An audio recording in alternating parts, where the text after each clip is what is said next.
Go get it like. Go get it like. Yeah.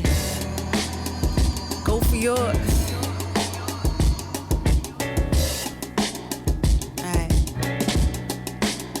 Look, yo, I came to get it. Been telling y'all from beginning that I am who I am. Ain't no need to defend it. It's really me all day. No need. Where do I find my artistic inspiration? Generally, I find it through life. I find it through living. I know this sounds a little cliche, but that's really what it is. It's through my experiences, through the people I meet, stories other people share with me, oftentimes through my own stories. Or sometimes I'm just out somewhere. My favorite thing is when I'm watching an artist who's really dope and that inspires me to want to write. Or I just hear some music that instantly brings ideas to my mind. That's shouts to my homie Black Sparks. Like, he's blessed me so much with some incredible beats that as I go through them, some of them just grab me and the ideas start to flow. So I generally say that's it. Life, my experiences, experiences of others, seeing amazing performers who I relate to and who pull it out of me, and just hearing dope music. Go get it, go get it, go get it, go, go get it. Go for yours, go for yours, go for yours, go for yours, go for yours, go for yours, go for yours, go for yours. 3 things that I look for when I see an artist perform live. Well, of course, entertainment. If we're going to see a show, we all want to be entertained. Like, I'm not going to act like that's not important. But I also like to see authenticity. Like, do I believe you? Do I believe that this music is really who you are and it's truly a reflection of you? Because that makes a difference in how people show up on stage. And I think, this is actually easier than I thought it would be. Engagement. I love to see artists engage with their audience and not get on stage like, it's all about me, look at me up here, and I don't even see y'all out there. Like, nah, we're here, we came to see you, bring us into your experience. Like, acknowledge me in some way, look around at your crowd, do some call and response. I love that. That's what makes just a great artist performance experience for me. And it's what I try to give, or what I do give, at every single one of my shows. It's yours for the taking, so show up and show out. Even with your voice shaking, just go get it, go get it, go get it. Ooh, so how do I choose my collaborations? I don't do a ton of collaborations. I'm just gonna tell on myself, honestly, because I don't write all of it. I got this line on Stay Shine, and it's like, I don't write all of the time, but when I'm writing, I shine. Like, I don't write. Some people write songs like every day. I gotta get better at this, or even every week. I really write when I'm moved to do so, which could happen a few times in a month, or before I know it, 2 months could have gone by. So I don't do a lot of collaborations because I feel like I gotta write for me. But when it's time to choose, it definitely has to be someone who I feel like some kind of artistic connection to. Like, I'm not doing collaborations for the sake of doing collaborations. I'm not doing it for the sake of a check, you know, money. Like, people have reached out to me before to want to collab with me because maybe they felt it would be beneficial, and then I listen to the music and it's like, bruh, this is so out of alignment. Like, have you heard any of my music, right? So it has to be in alignment. We gotta have some kind of artistic connection, and I gotta think you're pretty cool as a person too, because energy matters, right? So those are some of the things that I look for when deciding if I'm going to collab with another individual. So they out here trying to play it off, they trying to walk it out, committed to all the things they really should be calling off. If you don't hear from me, they gonna tell you that I'm falling off. Now I'm out here living, I've been giving it my all in all. The transition from Tampa to LA for me has been amazing. You know, I moved in 2018, May of 2018. I moved 4 years ago. Now, there is about a year break. I went back to Florida during the pandemic, like right when it hit, but I came back last year to continue on my journey out here. So I'm super grateful because you hear all kinds of stories. Moving to LA, you be prepared, you're gonna be sleeping on couches, you might end up sleeping in somebody's closet, you might be in your car, you hear all of these things, right? But one thing about me is I'm like, when I have a vision, I set my mind to it and I determine what that's gonna look like. And if I can leave folk with anything, it's like whatever you set your mind to, you have to see what that looks like for you. Like, I understand when people share their experiences with you, it's not necessarily from a bad place. It's from fear, or possibly they know of other folk who've had bad experiences or tough experiences.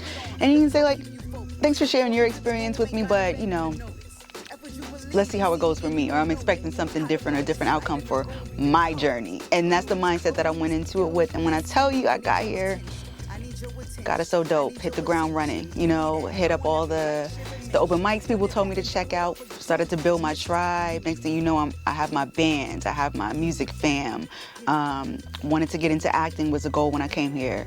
Started doing that about a year and a half after being here.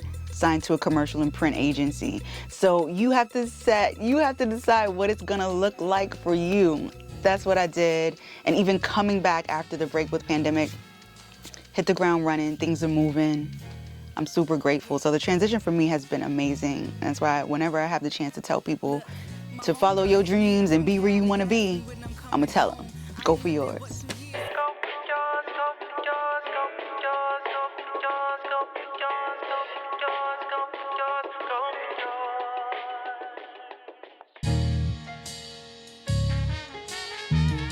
Wow, my journey overall has been so many things. It's been a wild ride. It's been amazing. There've been ups and downs. It's like when I moved to LA, okay, here's a good example. I was really scared of mountains, right? Because people kept talking about these mountains.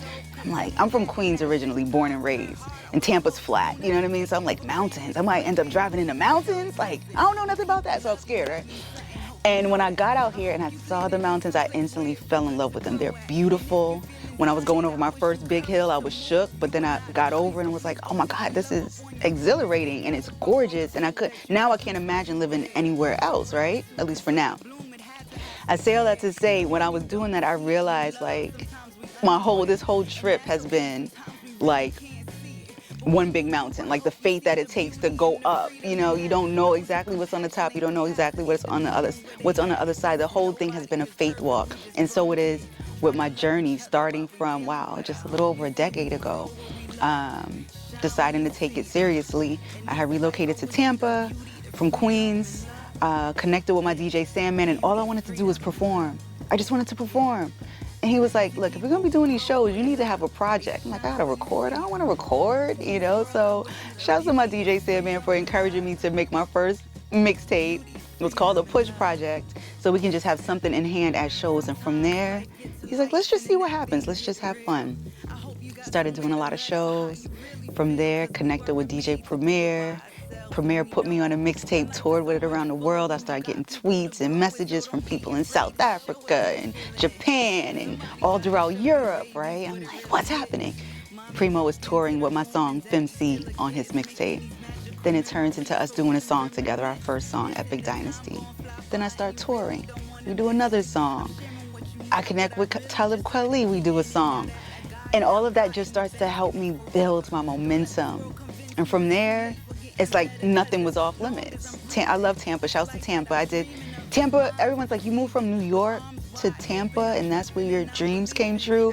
It did, because I was able to stand out in Tampa, and Tampa embraced me and put me on their shoulders and said, go get it, you can do anything. And that's what happened. Radio, TV, touring, collabs with legends, all from Tampa. And then it came to a point where it's like, if you want to grow, you gotta go. Did everything. It was time to take a leap and go somewhere else where I could continue to expand. And that's when I decided to take a leap and come out to LA. And since being in LA, it's been absolutely amazing, touching more dreams, connected with more people.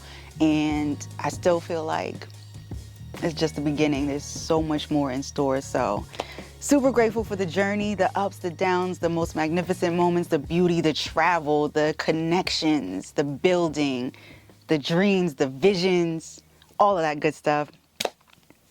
It's a good life. Go get it like. Go get it like.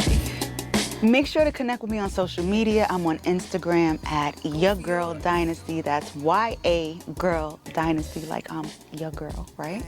and yourgirldy.com. And also check me out at bloominink.com. So as a part of doing this work, one of my most favorite things is being a dream pusher, connecting with people, showing them what it looks like to show up and live your most authentic life and to go for yours. And so from that work, I've created Bloomin' Ink. And it's just holding space for us to grow together, bloom together, intentionally, nourish each other, nourish ourselves, and knowingly.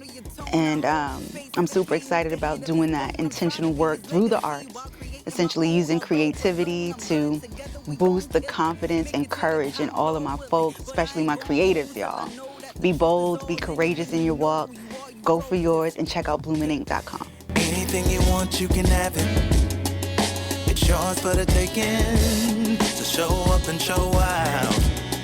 Even with your voice shaking, just go get it, go get it, go get it, go get it, go get it.